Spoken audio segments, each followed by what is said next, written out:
The F-35 Joint Strike Figher represents the U.S. Air Force, Navy, and Marine Corps vision for the future of combat aviation, but a damning 2015 report detailed how the F-35 had lost in dogfights with F-16s and F-15s, the very planes it was intended to replace. Essentially, it came down to energy management in the early days of the F-35's testing, according to the report. During a dogfight, jets have to manage extreme amounts of kinetic energy while making pinpoint turns and maneuvers. With smaller wingspan, some legacy fighters, and an inferior thrust-to-weight ratio, the early F-35 pilots found it nearly impossible to engage with F-16s. The report has since become a talking point for detractors of the F-35 program who say it's too expensive and not capable.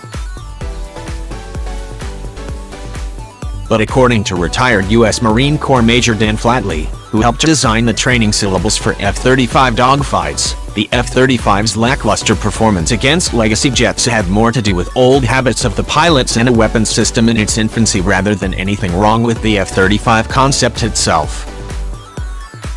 When you first get in the F-35 and try to fight it visually, you immediately go back to everything you knew in your legacy fighter, Flatley told Business Insider in a phone interview. Indeed, the same report that details the F-35's losses to older jets states that the pilot himself had 2,000 flight hours in an F-15 Strike Eagle, which is a very different beast. If you try to fight it like a fighter it isn't, you're going to have terrible results, Flatley said of the F-35. Like any new weapon system, the F-35 takes some getting used to. In 2015, F-35 pilots were pulled from other fighters and introduced to a plane that fundamentally reimagined aerial warfare. A learning curve had to be covered.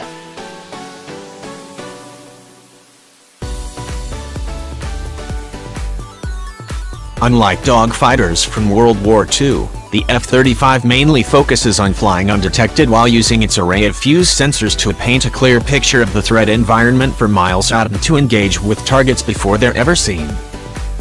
As exciting as dogfights are, it's been decades since a U.S. jet engaged an enemy in a turning dogfight, and the F-35's design reflects that new reality. If I went out and fought an F-18 on day one, I'd get destroyed, said Flatley. But if you do what the jet is really good at, you can do things those other jets wouldn't dream of. Flatley stressed that dogfighting, where the close range diminishes the F-35's stealth and sensor fusion advantages, is certainly not the purpose of the Joint Strike Fighter, but rather it can excel in those situations in the right hands.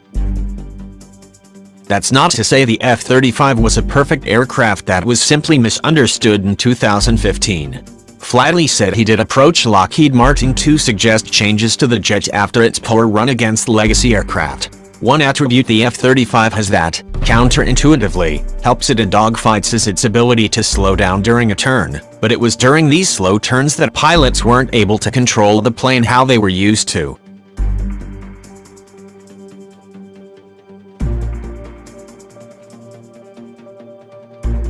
Basically, the engineers at Lockheed Martin built the F-35's flight controls with an incredible amount of automation, which Flatley said could make the jet feel like it was fighting you, or feel like the hand of God pushing you in certain directions.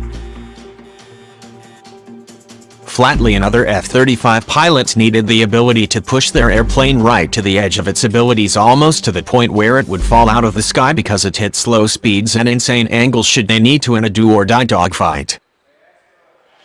You guys are hand-holding us, Flatley told the engineers, who hadn't imagined the fighter pilots need to push the limits of their aircraft. We want more authority.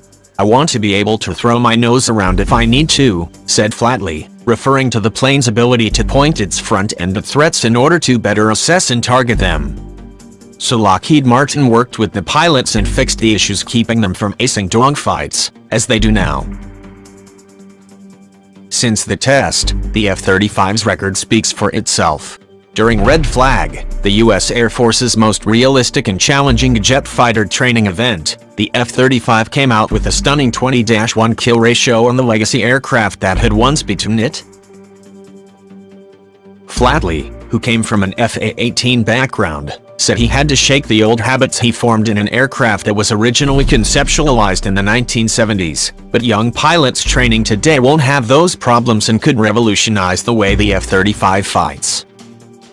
The next generation, the first lieutenants that have never flown an F-18 before, those are the pilots that are going to define what the F-35 is going to do, said Flatley.